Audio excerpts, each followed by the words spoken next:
တော့ပေးတယ်ငါတို့လည်းဒီလိုဆက်ဒီစောင့်နေတယ်နောက်မိနစ်20 30စောင့်နေနော်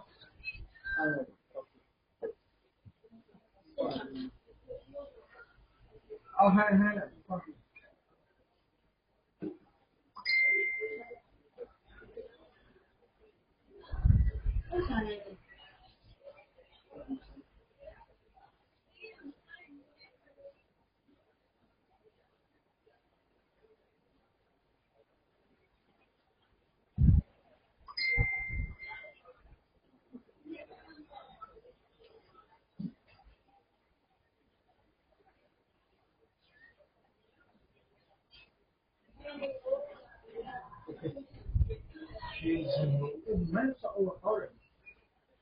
နိုင်ငံလည်းတော့ဒီဘက်နိုင်ငံလည်းလာတယ်။ဟုတ်ဒီရောက်မှအောက်ကြီးလာပြီးဒီရောက်မှအလုပ်ပြီးတော့ဆက်ခဲ့လိုက်တယ်